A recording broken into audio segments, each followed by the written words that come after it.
We've already talked about the process from going from DNA to messenger RNA, and we call that process transcription, and this occurs in the nucleus. And then that messenger RNA makes its way outside of the nucleus, and it attaches to a ribosome, and then it is translated into a protein. It is translated into a protein. And so you could say that this part right over here, this is happening as this is being facilitated by a ribosome, or it's happening at a ribosome. With that high-level overview, I now want to think a little bit in more detail about how this actually happens, or the structure of things where this happens inside of a cell. And so I'm going to now draw the nucleus in a little bit more detail so that we can really see what's happening on its membrane. So this right over here, this over here is the nucleus. Actually, let me draw it like this. And instead of just drawing the nucleus with one single line, I'm going to draw it with two lines because it's actually a double bilipid membrane. So this is one bilipid layer right over here, and then this is another one right over here. And I'm obviously not drawing it to scale. I'm drawing it so that you can get a sense of things. So each of these lines that I'm drawing, if I were to zoom in on this, so if I were to zoom in on each of these lines, so let's zoom in. And if I got a box like that, you would see a bilipid layer. So a bilipid layer looks like this. You have the circle as a hydrophilic end, and those lines are the fatty hydrophobic ends. So that's our bilipid layer. So that's each of these lines that I have drawn. Each of them are a bilipid layer. So the question is, well, how does the mRNA, obviously you have all this transcription going on, you have the DNA, you have the mRNA, it's all in here in this big jumble of chromatin inside the nucleus. How does it make its way outside of this bilipid, outside of this double bilipid layer? And the way it makes its way out is through nuclear pores. So a nuclear pore is essentially a tunnel, and there are thousands of these, is a tunnel through this bilipid layer. So, and the tunnel is made up of a bunch of proteins. So this right over here, and this is kind of a cross-section of it, but you could almost imagine it, if you're thinking of it in 3 dimensions, you would imagine a tunnel, a protein constructed, a tunnel made out of proteins that goes through this double bilipid membrane. And so the mRNA can make its way out. The mRNA can make its way out and get to a free ribosome, and then be translated into a protein. But this right over here is not the complete picture, because when you translate a protein using a free ribosome, this is for proteins that are used inside the cell. So let me draw the entire cell right over here. So this is the cell. This right over here is the cytosol of the cell, cytosol. And you might be sometimes confused with the term cytosol and cytoplasm. Cytosol is all the fluid between the organelles. Cytoplasm is everything that's inside the cell. So it's the cytosol and the organelles, and the stuff inside the organelles is the cytoplasm. So cytoplasm is everything inside of the cell. Cytosol is just the fluid that's between the organelles. So anyway, the free ribosome over here, this translation is good for proteins used within the cell itself. The proteins can then float around the cytosol and used in whichever way is appropriate. But how do you get protein outside of the cell, or even inside the cellular membrane? Not within the cell, but embedded in the cell membrane or outside of the cell itself. And we know that cells communicate in all sorts of different ways, and they produce proteins for other cells or for use in the bloodstream or whatever it might be. And that's what we're going to focus on in this video. So contiguous with this what's called the perinuclear space right over here. So the space between these two membranes. So you have this perinuclear space between the inner and outer nuclear membrane. Let me just label that. That's the inner nuclear membrane. That's the outer nuclear membrane. You could continue this outer nuclear membrane, and you and you get into these kind of flaps and folds and bulges.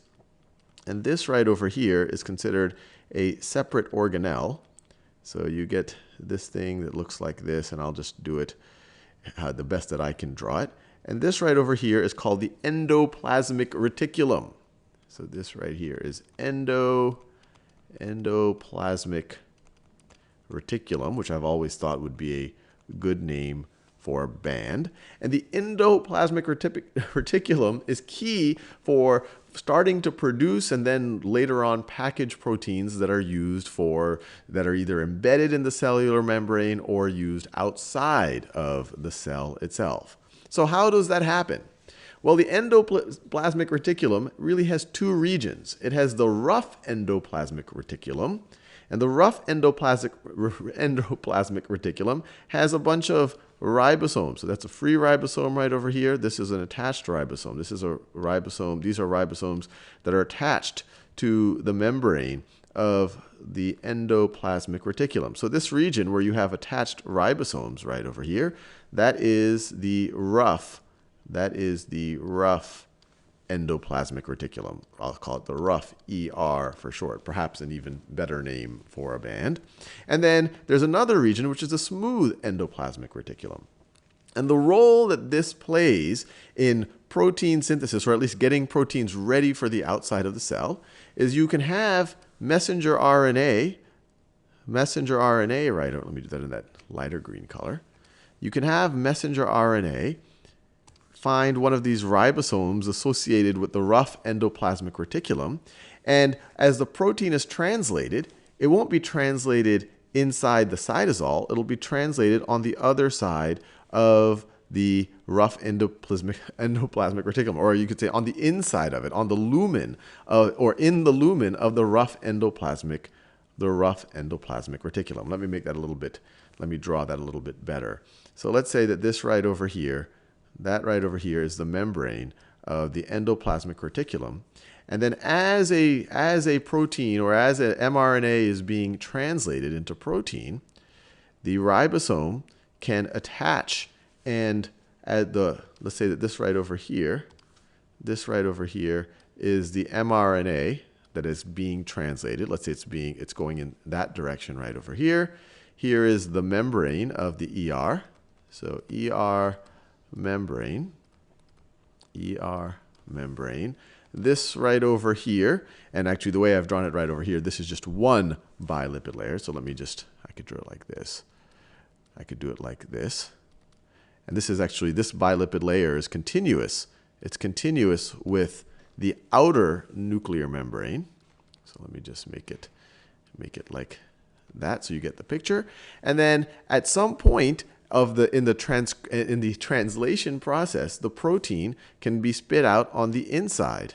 On the inside, as it's being translated, it can be spit out on the inside of the endoplasmic reticulum. So this is the lumen. This is the ER lumen right over here. So we're inside the endoplasmic reticulum here. Here we're outside. Here we're outside in the cytosol. In the cytosol, outside in the cytosol. So that way you get the protein now inside the ER, inside the endoplasmic reticulum, and it can travel through it. And at some point it can bud off. So let's say, imagine the protein is right over here. And the smooth endoplasmic reticulum has many functions, and I won't get into all of the depth of how it's involved. But at some point, that protein can bud off. And so let me draw a budding off protein. So let's say this is the membrane of the endoplasmic reticulum, and a protein, let's say, ends up right over here, and then it can bud out. So it could go from that to, let me do that same color. It can go from that to that, to that. I think you see where this is going.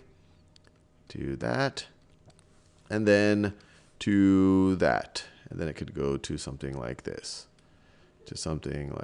Now it has budded out.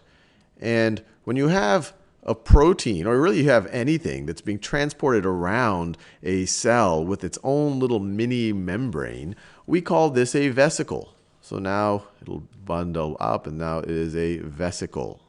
Now this vesicle can then, let me draw some of these vesicles holding some proteins. So let me draw that. Can then go to the Golgi apparatus. The Golgi apparatus, which I'll draw in blue right over here as best as I can. So the Golgi apparatus, this is not, obviously there could be better drawings of something like this. And then they can essentially do the reverse process, and they can attach themselves to the Golgi, oftentimes the Golgi body, named after Mr. Golgi, who discovered this. And then the proteins, once they get into the inside of the Golgi body, then they essentially go into a maturation process so that they're ready for transport outside of the cell, or maybe to be embedded into the cellular membrane. So this right over here is the Golgi body, or a Golgi body, or a Golgi apparatus. Golgi apparatus. Apparatus or Golgi body. And then once they're done with that process, then this is kind of the fully manufactured protein ready to be used. Ready to be used. And actually, yeah, maybe I'll make it in a slightly different, well, I'll just use that same color. This is the fully manufactured protein. And now it can transport to the cell membrane, and that protein can either be transported outside of the cell, or it can be embedded within the membrane itself.